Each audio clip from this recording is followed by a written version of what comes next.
السلام عليكم، بسم الله الرحمن الرحيم. النهارده هنشرح لحضراتكم ازاي تبعت اللوكيشن او الموقع بتاعك لشخص تاني علشان يتتبعك او يعرف مكانك. اول حاجه، اول تنبيه ان انت لازم تكون عامله ان انت تكون مسجل رقم الشخص ده اللي انت هتبعت له موقعك، رقمه واسمه عندك في قائمة التليفونات عندك، يبقى موجود على التليفون بتاعك. تاني حاجة ان انت لازم تكون متصل بشبكة النت، يعني ما يكونش انت غير متصل بالنت وعشان تقدر تكمل وتبعت له اللوكيشن بتاعك او الموقع بتاعك. يبقى ده اول حاجتين لازم تتأكد منهم، ان انت تكون مسجل اسمه ورقمه عندك على تليفونك، والحاجة التانية ان انت تكون متصل بشبكة النت. خلاص. تاني حاجة هنقول لكم طبعا الطريقة. في عندنا حاجتين اتنين علشان تبعت للشخص ده.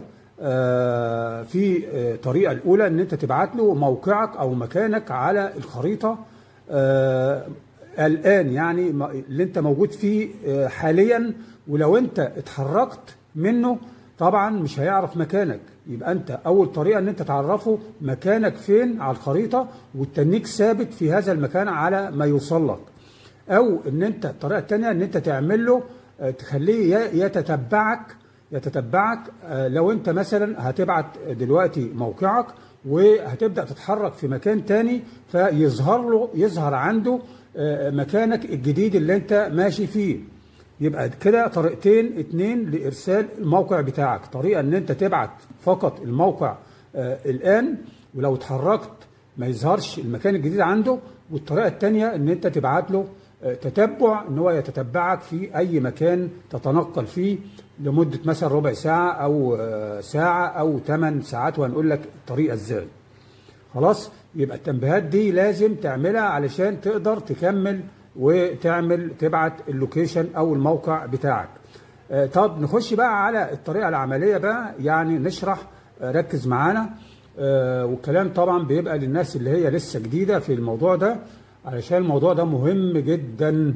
نبدا الشغل العملي، ركز معانا. بسم الله الرحمن الرحيم. طبعا بيبقى التليفون في ايدك زي كده، تمام. هتبدا تنزل الشاشه لتحت كده اهوت.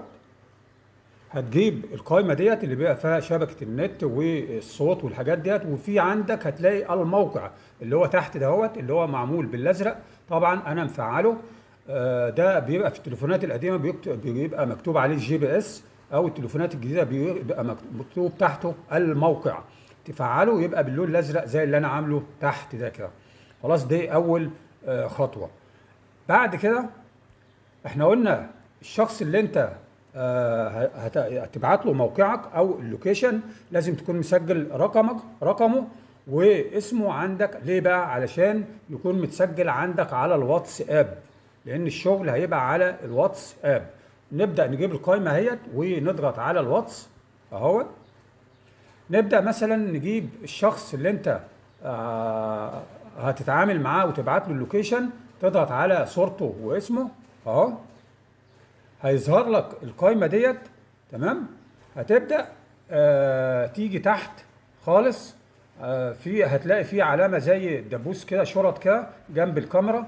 الدبوس ده هتضغط عليه، هيظهر لك القائمه ديت. هتلاقي فيه اللي هو بالاخضر ده اللي هو الصف الثاني، الدايره الخضراء ديت. تضغط عليها، وبعد كده يعني هتفعلها برضو. وبعد كده اهوت هيظهر لك القائمه ديت بعد ما تضغط على الموقع. يعني دي بعد ما تضغط على اسم وصوره الشخص اللي انت هتبعت له الموقع بتاعك، وبعد كده تفعل الموقع. هيظهر لك اللوحه ديت، هيظهر لك الخريطه موقعك انت اللي انت هتبعته لهذا الشخص. طيب هتلاقي في هنا تحت اهوت في الدائره الخضراء بيقول لك مشاركه الموقع المباشر. مشاركة الموقع المباشر ده ان انت لو انت ضغطت عليه يبقى يعمل لك تتبع في اي مكان هتروح له. اهو نضغط عليه اهو، ظهر لك ايه تحت هنا الخريطة اهيت وموقعك اللي هي الدائرة السمراء ديت.